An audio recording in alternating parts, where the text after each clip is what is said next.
Yaya na Kinshasa, République démocratique du Congo, makambu ezanga kate, tolali, tolamuki, audio à Kofi Ebimi, et pas yopi azali ko se plaindre, ye, ba, ko se la rayeka ka makambu. Makambu ne so ma base la ka Kofi Olomide. Voix boke Ebimi, oyo, Kofi Olomide, azali ko s'en prendre na Jibé puis na Jean Bedel. Jean Bedel olba, Kofi alinga mwana na ye, Kofi a défailli mbongo, bloqué belé belé, et puis si Kofi Kanda, il s'est exprimé. Yoka Kofi.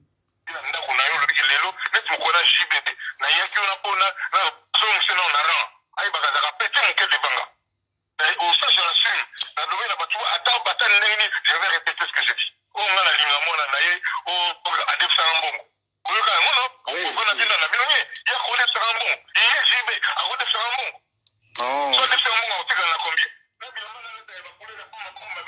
Voilà, Nabilamba a la couleur à pas à chinois. Est-ce que Jubin Piana alors pour Makamouane à solo? Est-ce que audio auto zali koyoka ezali authentique? Jubin Piana afanda niete aloba sur Kofi Olomide. Landa makam o Jubin aloba. Te jeter la fleur na j'ai beaucoup. Face à la réunion extraordinaire, avec sa mission à tout au format. Après ça, on se conseille à Souka, Nengezalaka, à éduquer Bango, à que non, Nanzela, na vie, Batambola Raboé, Batambola bien, faut Tambola vrai. Et puis bon. Au moins, Kofi, Silama na Kombo ya Goga. Stoki olingi ko sala ba Joana, toko silisa yo, tala tato likatele même, mais c'est tout fia maman. Voilà. Beaucoup de gens s'interrogent. Beaucoup de gens s'interrogent, est-ce que audio wana ezali audio à Kofi Olomide pour toyebi ndenge Kofi Olomide a s'exprimaka. Évidemment parce que là ba Joka Kabengele s'interroge. Suivez Joka. Cette voix-là, elle a été authentifiée. Est-ce que c'est pas de l'intelligence artificielle? Parce que pour moi, ça c'est pas la voix de Kofi. Ah bon? Il a été enregistré, hein.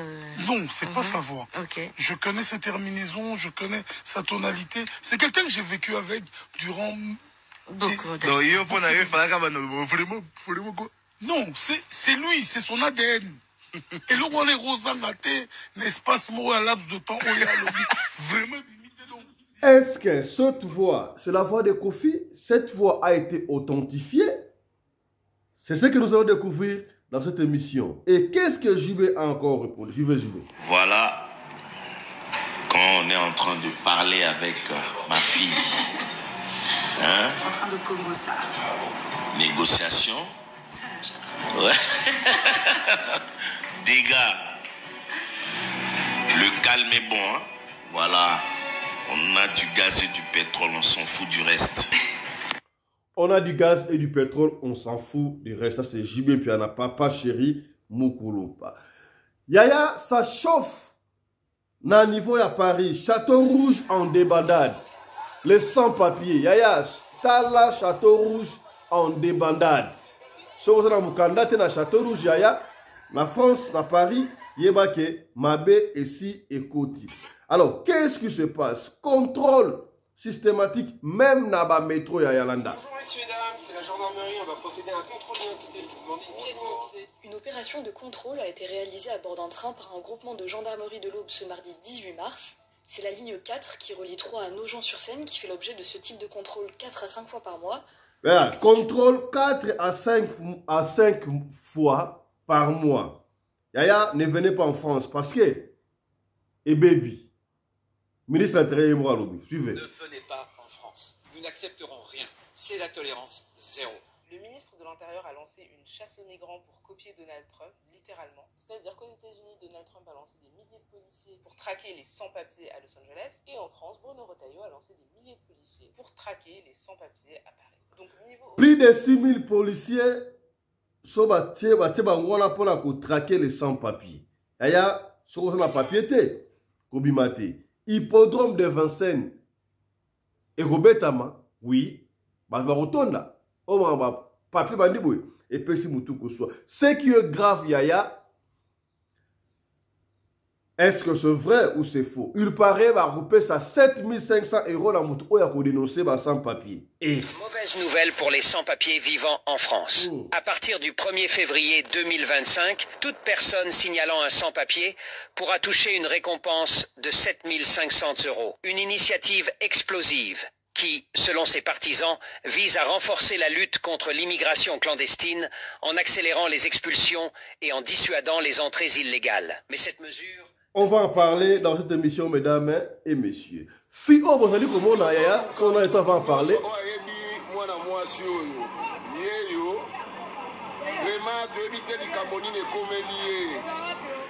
Bamoni a parlé du peuple Fioyo, aïe koloba out na sa mai. Est-ce que abimaki na mutu?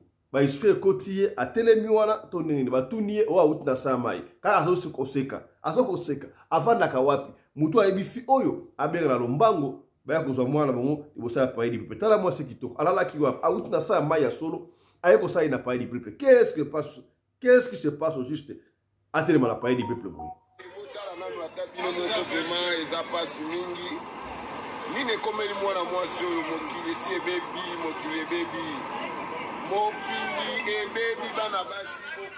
Nine komeli mwana mwasi oyo, c'est ce que nous allons développer dans cette émission, mesdames et messieurs.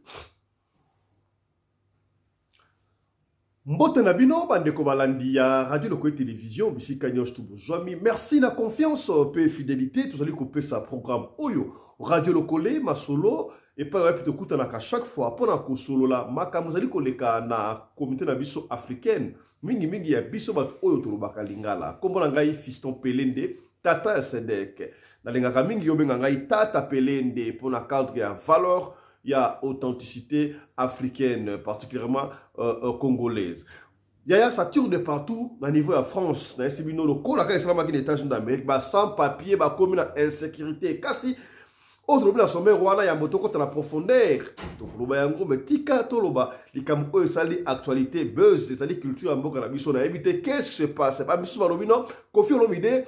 Abimisaka Makambu, soka sa na événement pour la kaka lobelaye pour concert na ya hippodrome de Vincent et Simba. Je confirme ici. En fait, moi je ne fais que affirmer, je ne sais pas ce qui est pro Kofi hippodrome de Vincent yemoko awa a confirmer ce concert na bango ezali to ezali te donc d'ailleurs la concert wana aura bel et bien lié. Kasi concert ya hippodrome de Vincent et Kobeta na moment oyo, moment o ba contrôle ya papier na France et comme le quoi ya koloka. Est-ce que balobi nini ba français ba landika ka makambo o Donald Trump à les États-Unis et qui tout na France ozaki pays moko ya kitoko ba ko tambola libre circulation et comme ko traquer ba tu ya tina ba métro to moni yango na sommaire to kozongela yango na suka awa et pesi mutu ko so conseil wana ba to ba ko ya ba sans papier et surtout peut-être comment na UMG Arena et pas yapi batu.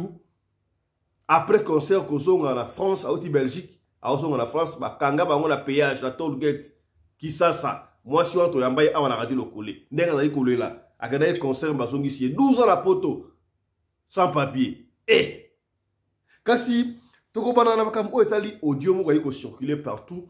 Et pas wapi. Kofi Olomide kwa da Koraman, les vieux hippodromes de Vincennes, ayi ko loba makambo ya Jimé Piana. To ebite abandé ko so la nani, to ko kayango awa.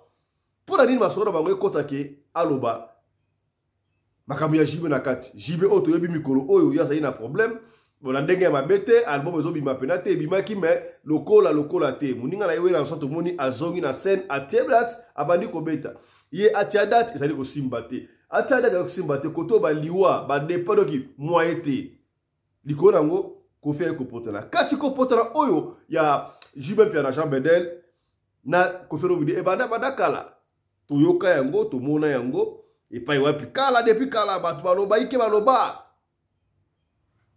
ba potana o ko fera congolais te azawe e banda kala mais sikoyo kozonga est-ce que rancune wana ezala katilelo ya ko fera ko ayeko se défouler aloba tonere nini na diko ba mingi te aboto continuer toyoka na nouveau yango oyo Kofi Olomide azali koloba abane koloba soki nini epai okota makambo oyo ya Jimé Piana tona nango nanu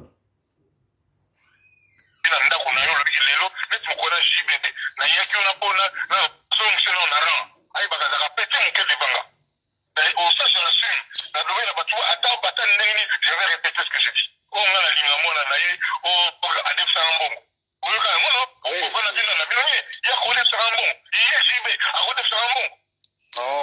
mbongo otikala na combien na bilamba nalata ya bakole na poma poma ba chinois franchement non oyoka ngono okofana bino na bino ya kole sarambo ye jibe akode sarambo so de mbongo otikala na combien na bilamba nalata ya bakole na poma poma ba chinois franchement non oyo mana kombo na ngai quoi non mutu malamu lokola na musique ya Congo azate. On va l'encercler, on va le déloger de Kinshasa. Au Kimakin. Parce que Mikolo a système au Télibaya, à Télibaya. Au Tenzete, au Tenzete. Au Fingi, au Fingi. Donc on a minute euro. Œil pour œil, dent pour dent. Ah! Yo, terroriste Keba. Hein? Donc, tous les clans Wenge derrière moi. De blague ate.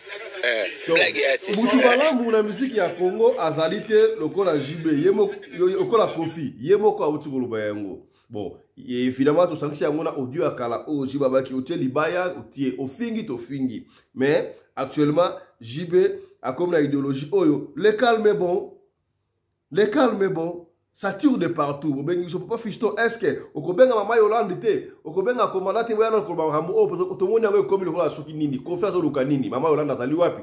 C'est signal que maman Yolande atali awala studio na biso. Et au bengi pe di susu, José Yung homme simple depuis Nouvelle-Zélande mon confrère à cause na biso awa. Mon ami personnel à cause na biso awa pour la cause na ka Kofi Olomide. Qu'est-ce qui se passe? Est-ce que musique na biso, il faut que ba affrontement boy et pesi mutu ko soit. Ndeko pasanga malobate aye koloba makam oyo concernant audio ya Kofi Olomide to landa yenan ndeko alobi nini musique ya Congo ezali passe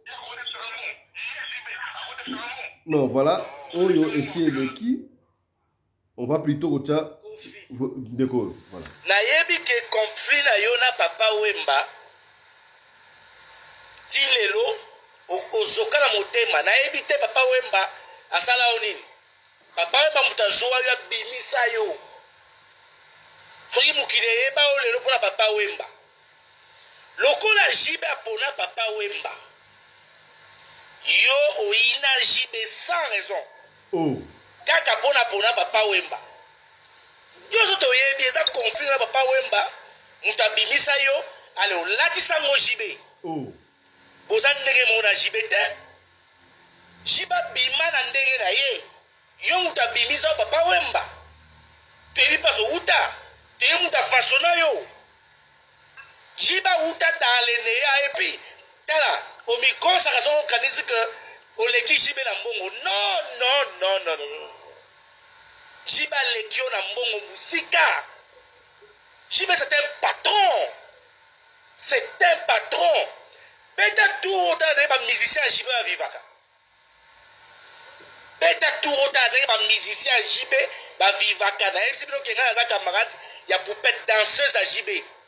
Voilà, voilà qui réaction. Il y a moko, il y a camarade, il y a pro JB, danseuse, il y a JB. On peut comprendre qu'il ne peut que dire bien côté il y a JB Piana. Kasi les gens s'interrogent. Audio oyo JB koloba, et ben oyo Kofi koloba. Jiba rodef sa mbongo azala mbongo e consort mutu malamu na musique ya Congo lokola ye azala kate Kofi Olomide. Est-ce que enregistrement oyo ezali authentique ndeng elobeli wana ezali elobeli ya Kofi Olomide? Les gens s'interrogent, notamment notre confrère Joka. Comment on s'interroge? Yango c'est que na na tout solo. Est-ce que ezali Kofi a solo ou ezali Kofi te? Écoutez Joka. Cette voix-là, elle a été authentifiée.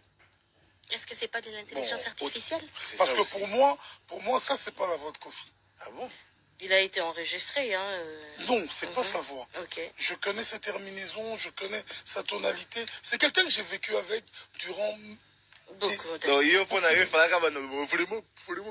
Non, c'est lui, c'est son ADN. Et le roi les Rosangate, l'espace mot à laps de temps où il y a le vraiment limité, donc il y a un problème. C'est pas Kofi Olomide. Vraiment. Donc d'après Joka, c'est un problème. Wana ezali Kofi Olomide parce que voilà, c'est comme ça a été enregistré, il va nuire Kofi Olomide. On ne sait pas parce que ça tire de partout. Actuellement, tu as vu que Kofi a comme une rancune na Goga. Mukundaba Spiritas, Hériti. Est-ce que Kofi aura des problèmes avec tout le monde? À la seule mission, on a confirmé à tous les musiciens. Moi, ça m'écoeure. Nakaji a studio Oyo, Nazali na ba confrère, Nazali na ba analyste, Bato Bayebi la carte na biso. N'appelle Mbote, José Yungu, homme simple, mon confrère, mon ami personnel depuis Nouvelle-Zélande. Mbote là, José Yungu. Le sang qu'on a eu, Fisto Pelende, Tata ya Sedek, le sang qu'on a bandé so Komanda Anderson de Djobu, na yoka penza mwa kala, na bandé konyoso to na bango, vraiment na pesi Mbote, le sang qu'on a bino nyos. Merci beaucoup. N'appelle Mbote, Maman Yolande Balengo la télévision depuis Johannesburg.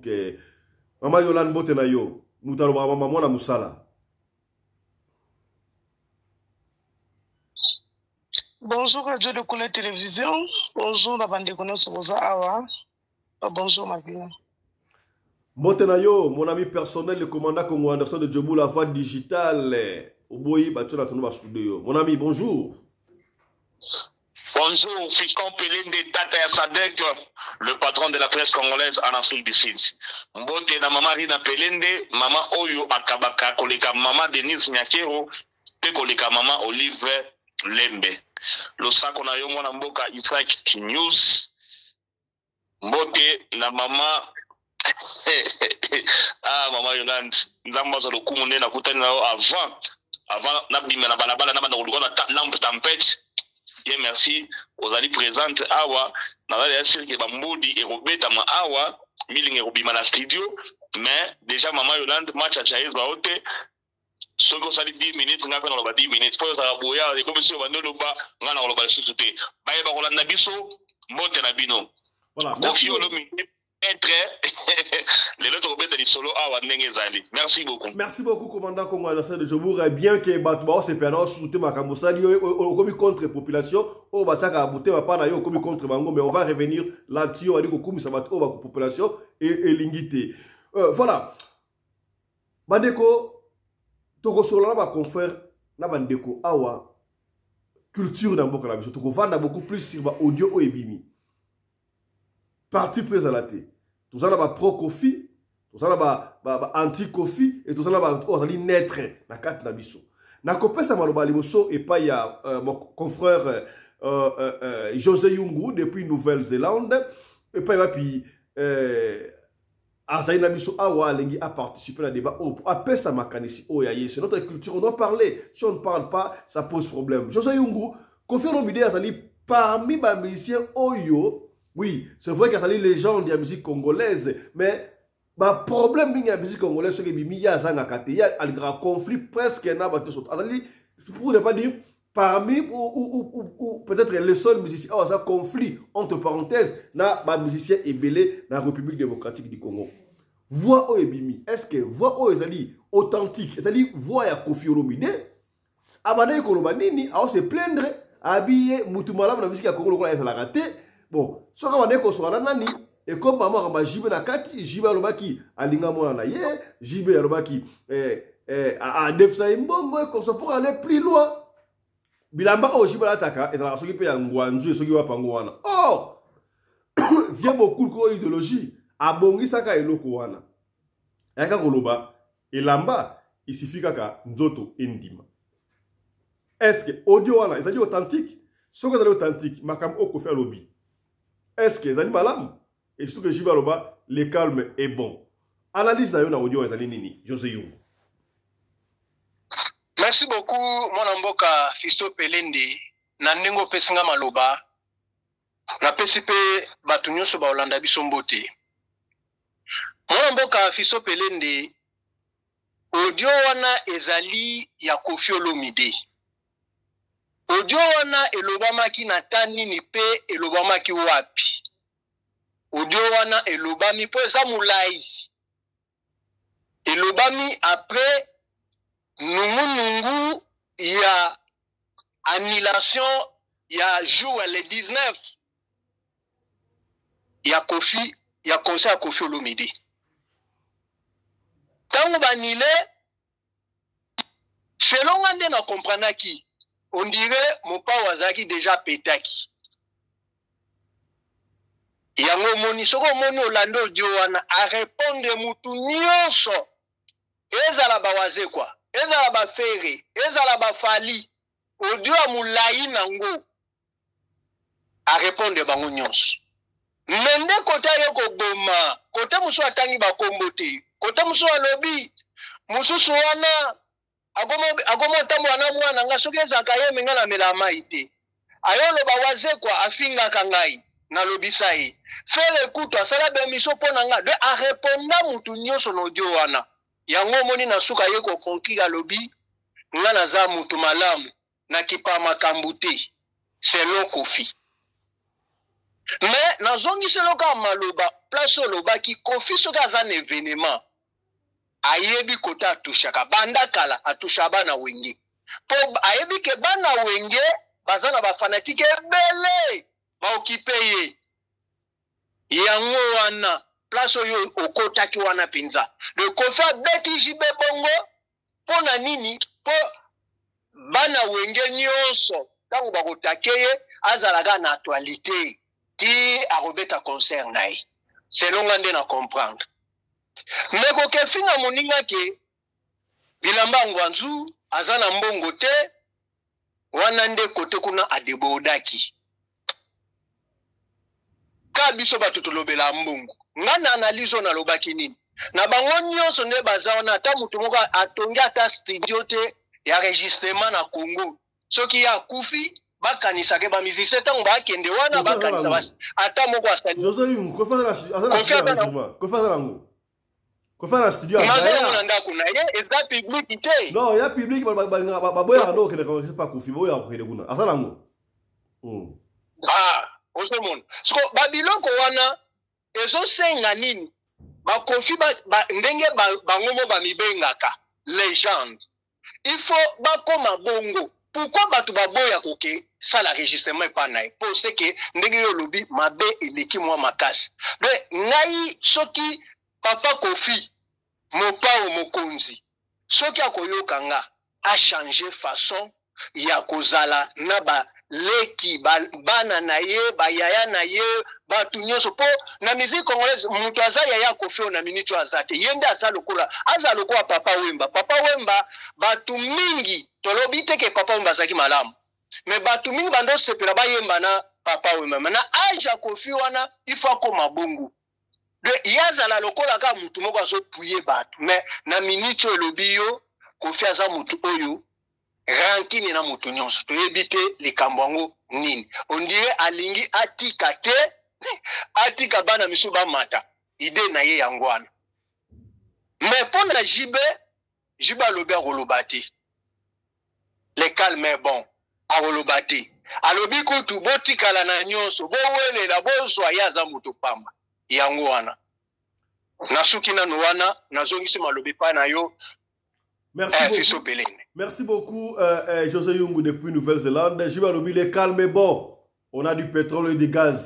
C'est bon pour nous. Mama Yolande. Papa Kofi a tout bordir. Lecture na yo na audio ezali nini. Na yebi a yo obeta bambodi. Na mama mwana musa ezali awate, mwana musa ali ate ni Kofi Olomide. Mama Yolande, omoni boni lecture na mama Kofi na audio yo. Papa Fiston, ozobanga nini? Nalobi kaka. Maman mwana musala ezala tendeni ye pas inclin na katiti. Asa inclin na kati. So ebiteke na viso ko bali mosa libabe mosa mpoka makamunu e bando simbe sute o bakate. Wana mosa poisse Kofi lelo.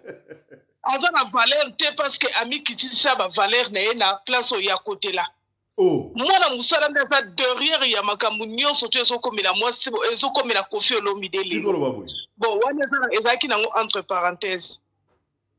Analyse nange ezali vraiment esali pasi na audio oyo tuko bima oyo esali pasi.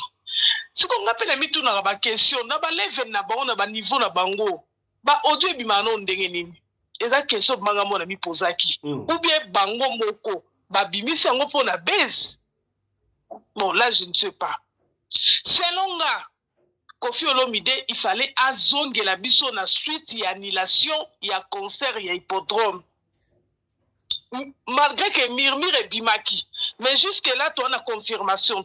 tozo vivre ka na murmure na les on dit concert est annulé bona boye na ba prospère bato bazaka na Koffi Olomide prévané ata bakali azara proche ya Koffi Olomide so bakali alobi likambo to ko accepter to ko ndimango vraiment que eza ya solo. Mais Koffi Olomide azana ba fan pe partout net ba commandant Ndexon bazali ba fan ya Koffi ba fana kwiti ba commandant Ndexon o bazo mona vient na bango azo sala buzoba mais commandant Ndexon un parent responsable a aucun ko soutenir tata oyo atika ngondo liboma j'ai la komi ko décrire ngo donc c'est-à-dire la déjà élité commandant Ndexon là au kokate commandant Ndexon qui va lelo awa au kokate soka commandant Ndexon linga mekananga yaya na otinda eka pa Jael ngaite commandant Ndexon lelo au kokate Koffi Olomide otiaki date batu ba soutenir yo batu ba sali ba promotion tokomi totikali soki na mikolo rotanga tangu ba rumeur wane bimi il faut azonga aya koyebisa ba fan na ye aya koyebisa pena biso bato tozaka na ngambu ko critiquer ye il faut que to lo ba pe vérité kete ba murmure boyoki wana eza fausse date nanga eza prévu toujours le 19 na okobeta concert papa Koffi avandi silence avandi calme à lobby et l'autre côté donc c'est-à-dire a manqué ba commandant Ndexon respect a manqué population respect a manqué bato basobeki ba billet wana manqué bango respect to enterrer wana héritier Watanabe aza moi n'est pas Koffi Olomide na vrai sens mais soki tolobi totala na sens ya musala baza ba collègue a mukolo na ya mwana muke azalaka te prévané so oke na Congo na ba bureau ba leta wana o mona ba papa ya ba 70 ans o batika ba poste te ya ba 60 wana na ba jeune o ba bandi musala sika baza bango nyonso ba osele sika moko na musala bien que droit de naissance ezali mais vous êtes des collègues Koffi Olomide tant ba posa qui est question concernant héritier Watanabe. Pour citer les noms d'héritiers, engé écouter Koffi Nini. Engé écouter Koffi Nini. Selon ye le quoi ça de l'autre côté. Ye le quoi ça aka mutu malamu. Ye le quoi ba provokaka ye. Réponse oya pesa ki. Ba toi médiateur ba poser qui question à répondre qui bien. Selon ye. OK, Aimileki héritier Watanabe. Pour citer les noms d'héritiers que Bakali Azalaranes, Surata Bakali a bengi court, c'est pas un problème parce que Bakali wana nyonso bazaki na banture de mal wana. Hein? Bazaki bango nyonso tu wana nyonso tu ba mikala ya Koffi o ba yaka ko finga l'occasion de rien, lelo Bakali yemoka komi ko tubela nde commandant Ndexon ko tubela ka mko msusu ana radio lokolo télévision. Bakali lelo zo tubela ti. Hein? Bakali lelo akomi ko benga empire de mensonges. Empire du mal, abimine empire du mal. Yeso babenga qui est court, est normal. Est normal. Mais pour citer les noms des héritiers Watanabe, on a zappé na public na ye ba spiritas bazali. Hein? Lelo ba spiritas, la Koffi, ba potani na mabeleti. Papa Fisto, olandi audio na tindi lote de Koffi ozo finga makambo ba komana mir. Koffi azo répondre biloko ba fingiye o eza dignité na âge na ye papa aloba yango na munoko na ye Koffi azo cité yango eza kitoko te batuni o question boni bakali pour le à travers na petit na héritier Watanabe c'est simple yene mutu a créé babiloko nyonso et puis akoloba kene mutu malamu ya sala ka batulika mute Koffi ne mutu mabe na RDC papa jaloux papa mutema mabe papa azo combattre nanu mwana na ye moko et bongo papa na kolinga batu te et puis na audio moko quand ndeko na biso mobala utukoloba a cité tous les combos batu neti fali penda rodiembela Didi à l'occasion de quoi Fali abima na 2006 Didi asana mwana muke Fali abima na 2006 ko bima longwa na quartier la te musique nyonso surtout Fali asala ti lelo de 2006 à 2025 musique ya Fali nyonso ezwaka wana ta wana Didiso na mwana muke preuve année Didiso na kokisi 18 ans commandant de son na vidéo wana ayebi yango anniversaire ya Didiso na 18 ans Didiso na papa na yeba fungola piste na nzembo ya Fali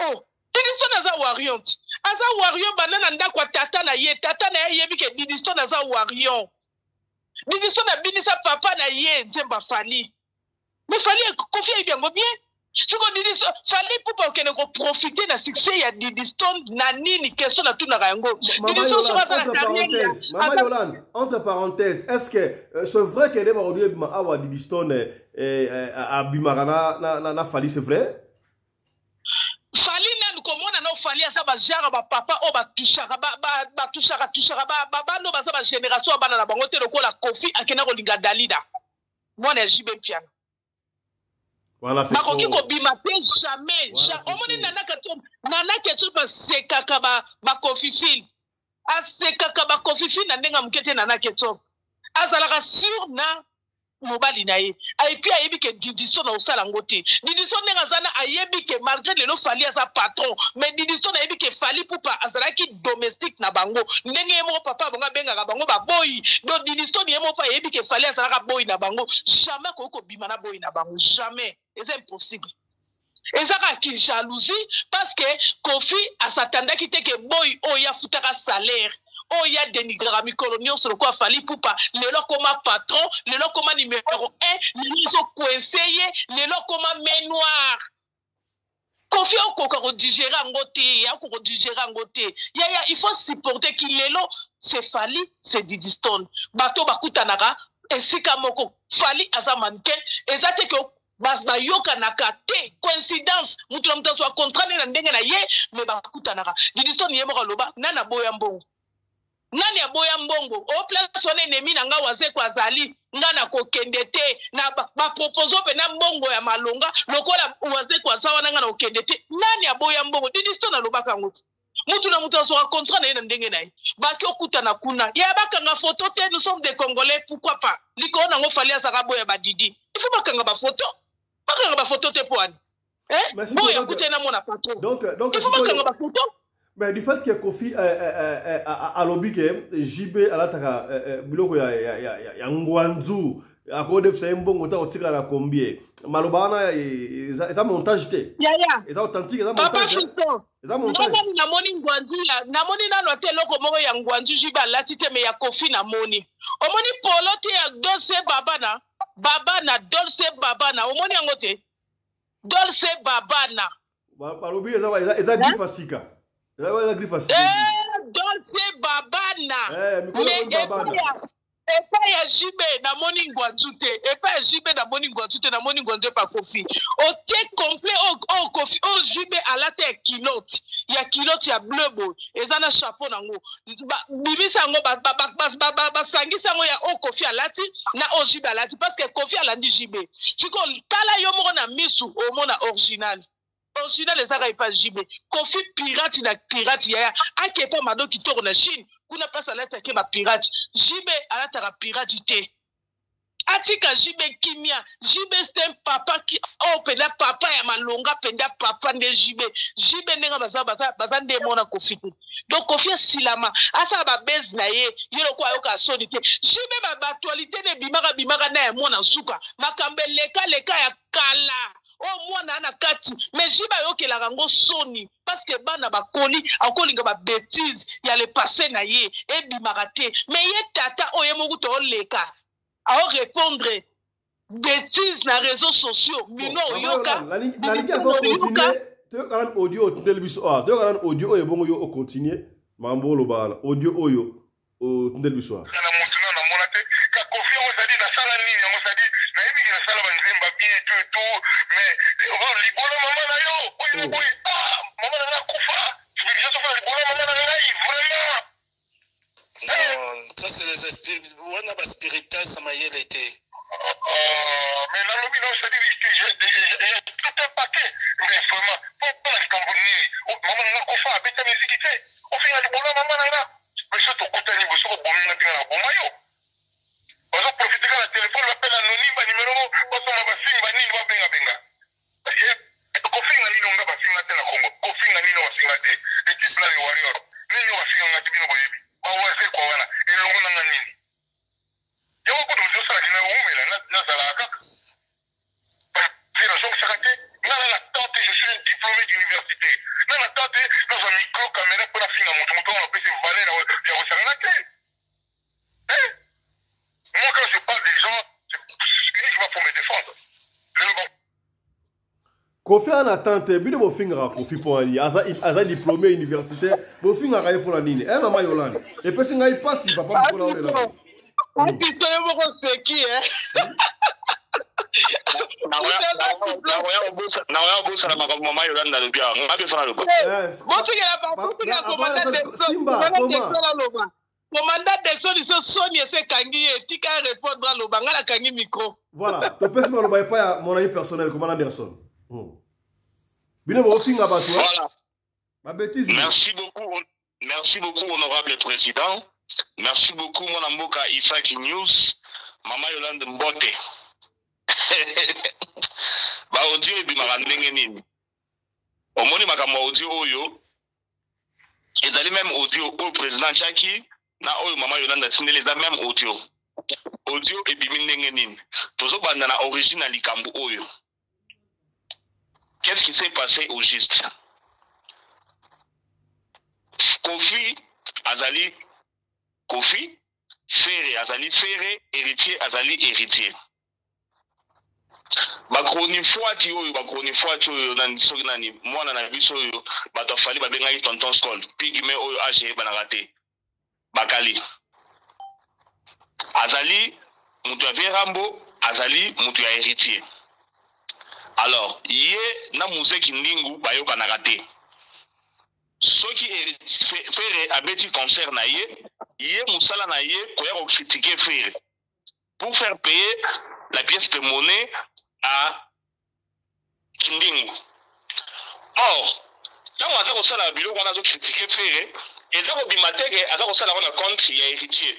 Ayebani na sima Vierambo roi ya ba musicien, ya mi commissaire prince fils du roi. Alors, Ferré a bêti concerné na Iware na ING Arena, yé aya bandi ko critiquer yango. Bato ba sepelite, bato ba kanisi ke Kofi mutaoti ndaye. Alors, tango Vierambo bazo leka kuna na poto, akutani na ba fanatique ya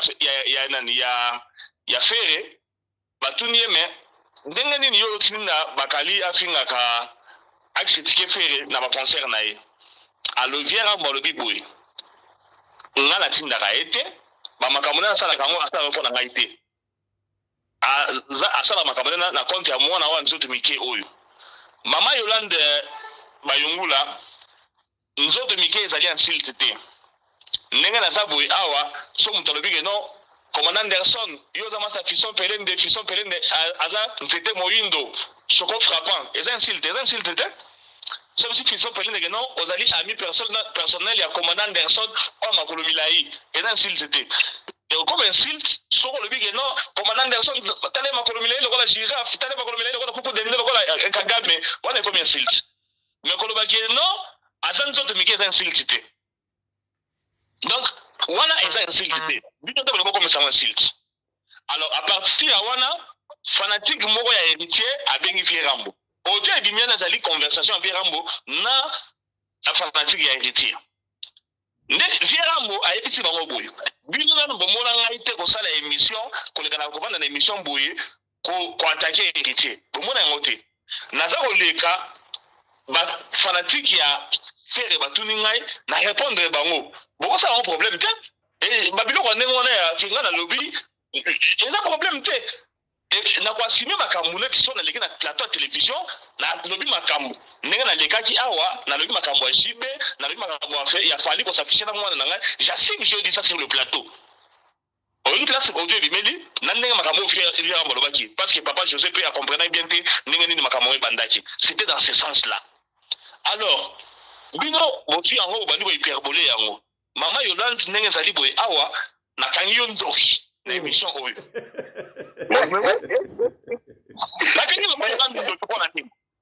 Mama Yolande a dit Marateke, moi la moussala, première, deuxième dame de la République.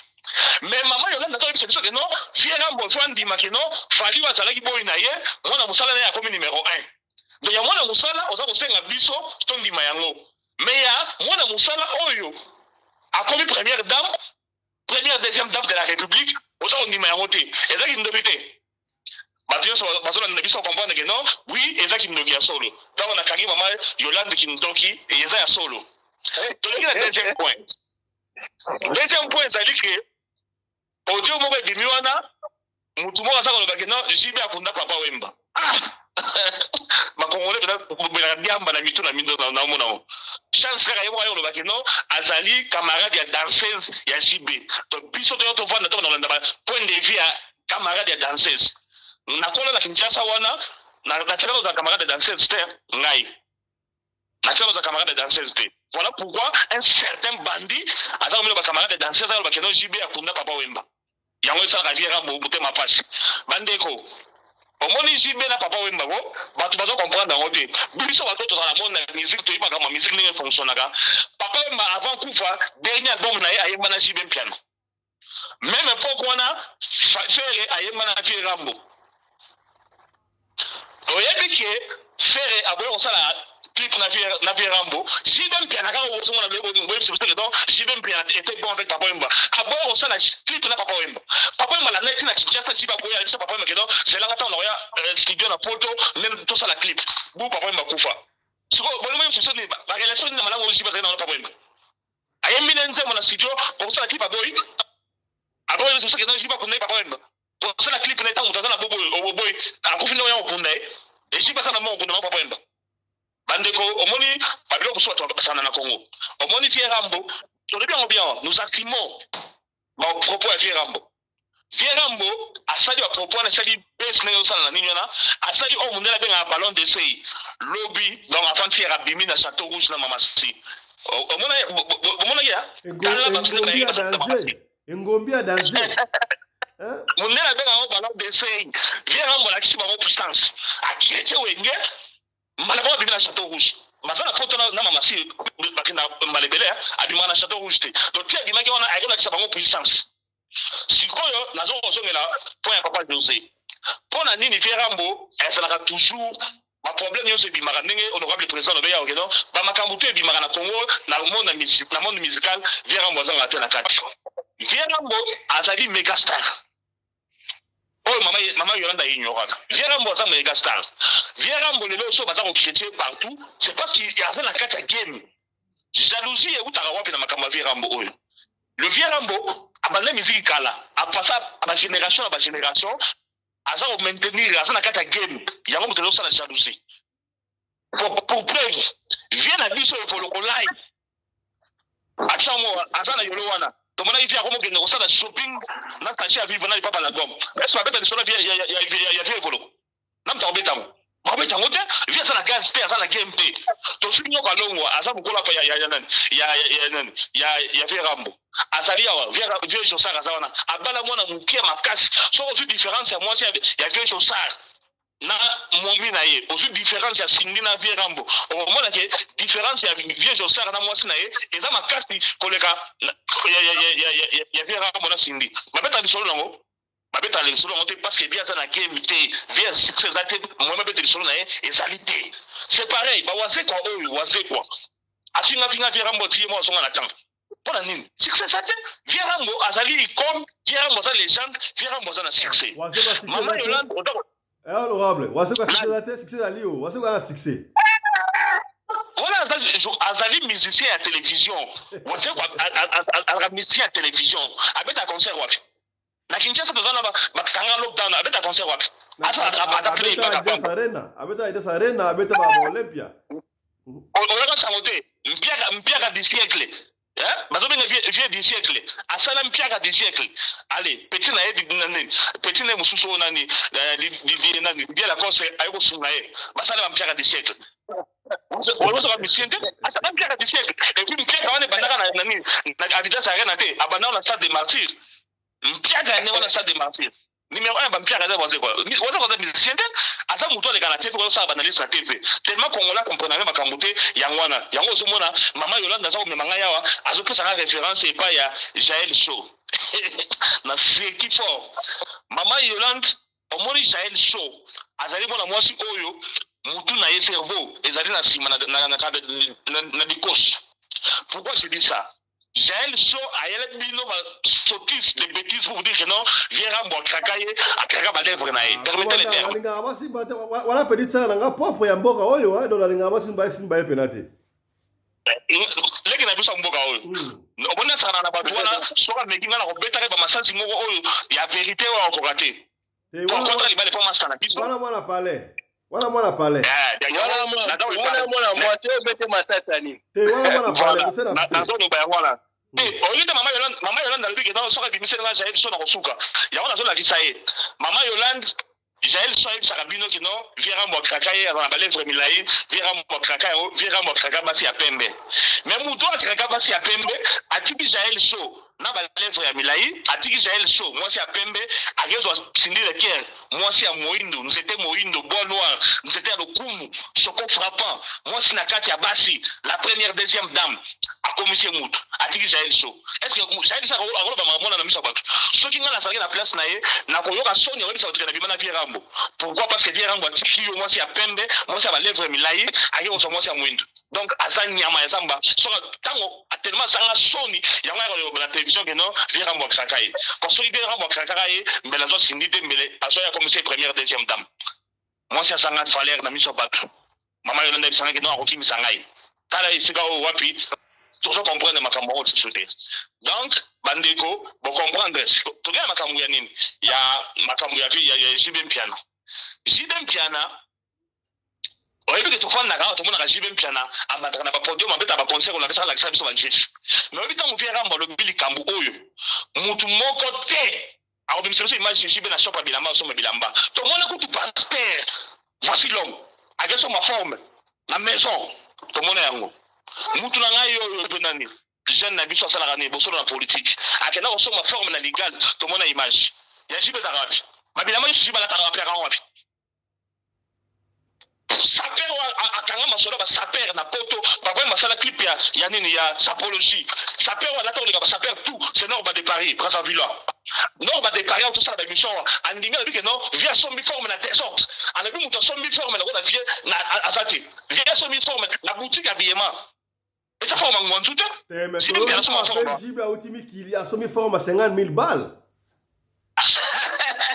Ayo la mugande sikoyo ma forme to présenter biso na tarango wapi o clan wenge bongo image te ya petit frère na biso manzaka soki nani odile manzaka atsubi yango JB alibe so maka forme mango wapi akoti maka mot JB so ma forme ozo sa biso de mana na etiquette ngwanzu ozo sa biso de Yassin JB so ma forme wapi akoti na legal din ma legal yo so ya forme sana mikil ya so maka wapi aujourd'hui bien mango konzo o tsiki ba tirette mais ticket on la sabisa on a concert et viera moi le ballon le bater na zo sabino ke non JB ya za ile côté aso ma forme ya ngwanzu ba bilo na tiki la para pa ba malala et ça viera mbote viera ma so ma forme tala ma fallait ga viera mbo aye invité ya nani ya fait rigolo na Adidas Arena ba il sait que non maison Adidas c'est fondé faire boutique d'habillement aya ko tatal atia ke ko tatali buba asoma cette blouson bala moko cache pia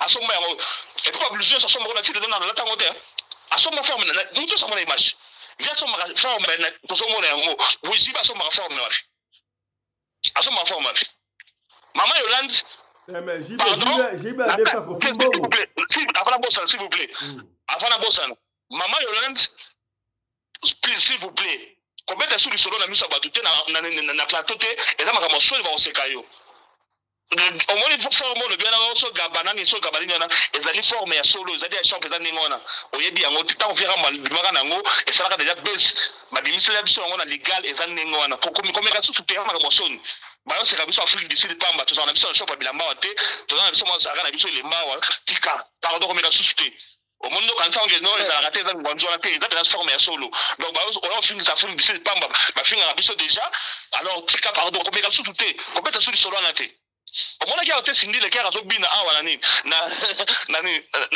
na répétition à la télé papa mo ba meka ba bimisela bango 950 € li papa Donc na côté wana ko meka suzuki so moni fiera mbo la tiro ko meka te fiera mbo ça dima avant fiera beta Adidas arena abeta concert n'état signé là ensemble avec Adidas là puis fiera ti ensemble avec Adidas ouais raison on la tango et dima na maison donc ko meka ko tout souté ma forme pas fiera mbo on finit ça Afrique décide de pamba balasiano il y a vrai eza griffe ya solo na maison. Donc, au moins, place où il habite, pas dans la rue. La zone de Camusson, on a dit au Dieu, commandant de Soto, on a chuté, on a chuté. Maman, tu as sur côté. Vieux quadra, mon condamné, vieux quadra, la cabine au Chine. Confusion au sala. Viera Mbosso, à Mado. Azobora Mado, ezambo mutapé sama bon kaliba sa promotion na ye. Et là te no ala sa vérité ezane wana te. Wa konto no sa de confusion, ozamu tunanga ya jubu, kika wa fingi sa ba finga biso Afrique de Sud pamba. To fanda na biso, batu na biso bunde na biso bitumba ono, Rombox a kende ko attaquer nani Hakim Prince de Lausanne na mikili, tozo gagner côté wana, to batela ka côté wana. Mais makambo ya forme to ebite tika pardon maman. Tiens na site, pourtant na bondelo na kitisa mungo. Maman Yolande, pardon. C'est Afrique du Sud. Voilà. Alors, avant la bourse, Nengala Luba, et l'eau Mugwa, Yolande, audio, il y a Joka. Au bon Joka, bon, chance à téléminer du colo du Gola Matamboana. Joka. Marama JB kuta konta consulter parce que Joka a chaque pour na fali place à JB à sala de mission bele banda na prototype na Kinshasa pendant au fin à JB ko buka JB ko lo biso que non yem ta pour sala promotion JB ça il côté fallait aller qui donc kotana totika to songi sikoyo na compte famille Didi Stone papa mo sala soni makam papa bana bana na ye mama Yolande omoni makam JB Kofi na bana na ye oyo Kofi azali le seul musicien Oyo, moi si nae abota bana misato na hôpital américain en France. Hôpital américain, au bout de la maternité, moi ça bafuta $45,000. Didi Stone, Del Pirlo, Saint James Rolls, 3 personnes, madame misato babota à hôpital américain, bafuta $45,000 par personne, par enfant. Donc, Vierambo a futa $135,000 pour la kobota bana oyo. A combien de on verse son papa? Entre temps, papa n'a dépensé un bon pélé, batum souba na moussa kobota maga na makasa na Kinshasa kuna, yo kobota na hôpital américain, papa n'a dépensé pour la yo $45,000, les qui n'a $45,000, on a landé sur $45,000 et le lobo au Saranaye. Maman n'a bien eu pour ce pilote. Bosolo fait papa n'a été. Malène de match à sur le malène de dans un plateau pardon tu quand tout ça n'a été. Tu quand le bas. Tu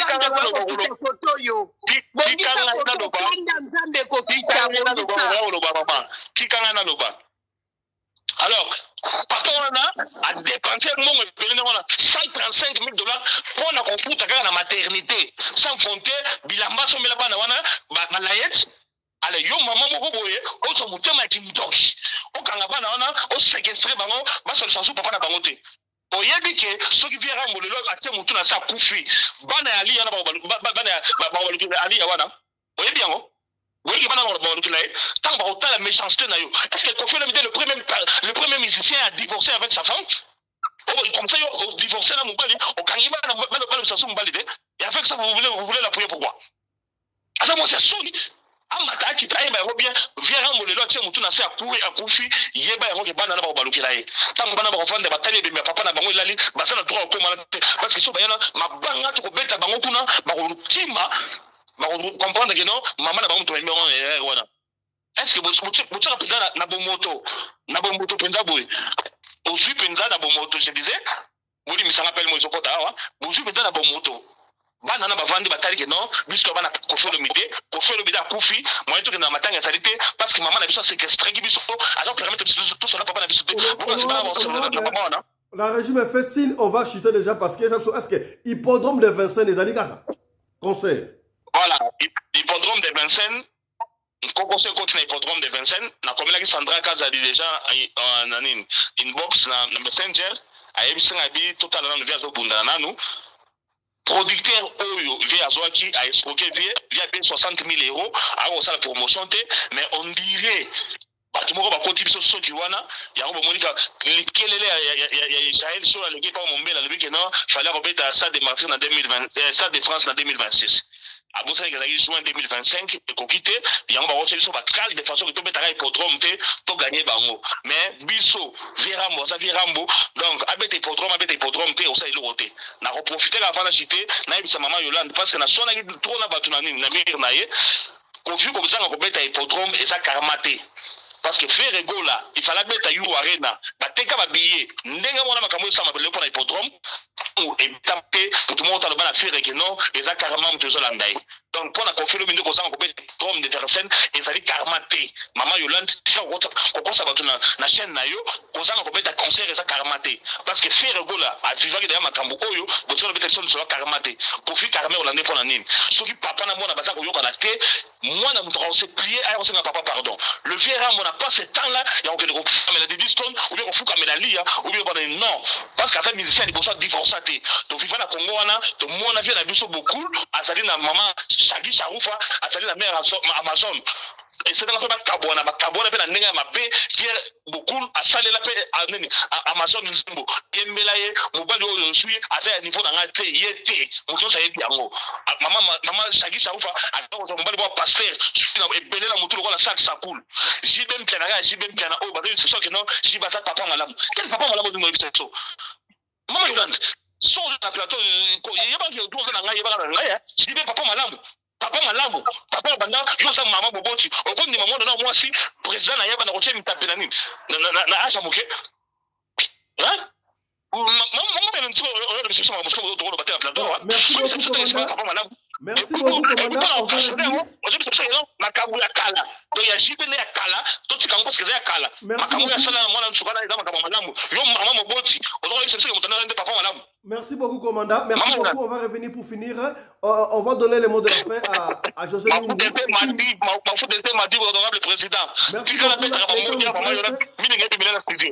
Le temps nous presse. José Yungu, mon ami, confrère, une minute, on va finir. Mot de la fin. Yeah, merci beaucoup. Nalandi ndenge commandant Anderson de Djobu, il de mafute mataka, il mafute mataka kaka azo pour la main et Mathieu kaka. Totiki o monite totiki lolo ba mwa mingi po même ndenge nani papa Kofi aloba ndenge mo kaka na commandant Anderson. De bazo pe mate ndenge mo kana odio na bike différence ati. Commandant eso. Ça va, merci. Bandeko merci ndenge tozalaki wana elongo bo s'abonner bo partager tozalaki elongo na radio Lokole télévision. Merci pour bo pesa inga confiance pe boyoka mungongo nanga na radio Lokole télévision. Merci botika malam. Merci beaucoup José Yungu depuis Nouvelle-Zélande. Maman Yolande, on va finir avec vous une minute. Merci beaucoup Papa Fiston, en tout cas, merci na Papa Isaac, merci vraiment. Commandant Anderson, que non me la panado parce que match à Chapise Kangio, je crois qu'il roule la bien bino bozaba, mais c'est les raisons, bon marcateur te, ata bozo pour la même makasi. En tout cas, je crois que auto lobby et kotio. On a na senga to boy lobby to so nouvelle mabe papa me la panado avec tension et mata. En tout cas, merci na bato pe bolanda biso na suka kande Papa Isaac alobi bo partager mission, bo s'abonner massivement à Radio Lokole Télévision puis na ba chaîne na biso to kutani na prochaine émission. Merci beaucoup Maman Yolande. Commandant va finir avec vous 30 secondes. Et puis profitez de cette occasion commandant, mais comment ça fait que Batou CP non soutien Makambuyo Sali ok komisa ambassadeur son excellence Nyakero John Oyakoya Batou CP na arrivé na été alors bien aller contre population contre peuple meilleur au souhaiter le bienvenu na Afrique du Sud et réaction yo par rapport à rumeur parce que ils ont regardé le col pembe na pembe Batou balingite ambassadeur wana aya mais yo au souhaiter boye ibolam lecture na yo. Voilà. Non. Merci beaucoup, honorable président, madame ambassadeur. On a invité sur aussi Siawa. On a na plateau. Pendant 10 minutes, on a fait ça précision à Makambouana. Merci beaucoup. Na état d'émission Lelo, Maman Yolande, on comprend déjà que bino ndeko poli parce que yo argument ezate makamunyo so lobby aussi maté na kitisuku tuna mungo na studio a opana biso na ndenge na biso kusu batu bayo kate bayo seka biso yo ndo ko kanisa griffe to kanisa ngwanzu mais eza griffe donc côté on comprend déjà que non poli makamunyo so oyo lobby na la question que non eza obtenir des bouteilles fali poupa na Didi Stone tout le monde a une image fallait pour que Didi Stone a défilé fallait y avoir bengani tout dans la image yo au monde yango donc ouais c'est fallait à manega défiler wapi na Kinshasa internet wana viscose wana ne manega fallait à manega wapi donc beaucoup na musala na Didi Stone na musala beaucoup na ya défiler wapi fallait défiler wapi tout le temps ay mena à défiler à Matsantom ouais c'est ça que non fallait défiler wapi donc maman Yolande ngai makamono lo bakana za na respect na lo makamono na yebi au monde lo ba ilika mwa ke non confiance na héritier moi na mzoto mikete parce que ba collègue oye ba Seleo aza premier musicien on les gars na TV aloba ke wera aza collègue na ye donc ma benyo so na ikitala fait Seleo ke non aza impoli ezali parce que aleka na TV alobi ke confinani aza collègue naï. C'est une vérité, hein, mais une vérité amère. Moutanima ko absorber ngo azala raté. Donc c'est pareil na ba héritier wana. Au moins lelo oyo Blaise Boula linga beta concert na na poto kuna akobeta mais akomo jembela ote Kofi Petit na ngai atika makambo jibe. Donc nyonso na azoluka Blaise abeta te ba flèche batubaya entre temps musicien mo ya mvoaba mutoya zate jiba ibiso kala o muto bino benga ingénieur wana aza biso ubunu na poto telemisa wenge yake na réparer ba climatiseur na la voie d'Isaïe ngaiti wana maloba jibe mpiana donc on comprend que non ba les zate ba taka copier le mide parce que azali star aza icône aza na game baza ko supporter yango te komona que non tata aza ko kola mais aza na kati ya game na ebisi bino déjà to sala ballon d'essai lobby avant de faire to bimaki na Château Rouge Kimbungi. Donc, et le Gozate, le poli 3-0, on comprend déjà que non, moi, dans Mboka, Isaki News, à comprendre déjà tension. Ce que tension, donc, ils ont donc, place au besoin qu'on s'abat trop, tant on a eu chance, na radio à Mounene, chaîne à Mounene, à télévision, radio, le collectif, il faut la mettre à Mbodi, il y a un bête Mbodi, Maman Yolande, autant qu'elle a un sujet, elle sauter dans le plateau, parce que les années, autant qu'elle a maniqué. Merci beaucoup. Voilà. Merci beaucoup, mesdames et messieurs. Dès que vous le constatez, on a largement dépassé les temps. Na raté, sur le Maman Yolande, là, comme on a descendu sur le plateau, tout aussi ça a raté. Tout aussi ça a raté. On n'a pas eu le temps de parler à l'immigration française. Comment est-ce que Bazo mit à Batouba sans papier en France? Le rue de Paris est comme vide. Et quand vous signez, bon, quand vous avez fait pour tout le monde en Afrique du Sud, mutu bana olola matanga olola guerre na Israël mutu te la veni ya so va couture la veni ba misi 6000 policiers ya donc il y a te va la parler on vous revient avec ça tout à l'heure là pour rater émission 14h3 ndenge bazo mbita batu na France ya to koyamba mon ami personnel JDK de corps JDK Mopao soda poto akoya ko expliquer makambo ya kati nouvelle loi immigration il y a France pour avoir sans papier. Congola lingi birote ya. Oh la kiko mena moi la dia moi mucho pas jonga akokanga yo ya. Oh la ke pas jonga mukana la ketreli moi de moi sila akokanga yo vala ndako. Pour beaucoup plus de détails ya tout à la 14h pour pour immigration française. Voilà. Allez, on s'arrête ici. Merci na José Yungu depuis Nouvelle-Zélande, la participation à yo. Merci na Maman Yolande, Balengo la télévision. Vous pouvez vous abonner pas José Yungu, vous pouvez vous abonner pas Maman Yolande, Balengo la télévision. Alors, mon ami personnel, commandant de National Congo de Djobourg, la voix digitale, porte-parole de la communauté congolaise, membre effectif, il y a Radio Loco Télévision. Merci beaucoup na participation à Bino. Allez, portez-vous bien. Santé de faire à tous. Maman Kofi, Oyoki papa. Papa défendre papa Kofi. Maman Kofi Oyoki, est-ce que vous croyez que vous gagnez? Devoir à domicile. Allez, chap chap. Et gagner, la télé. Ma famille.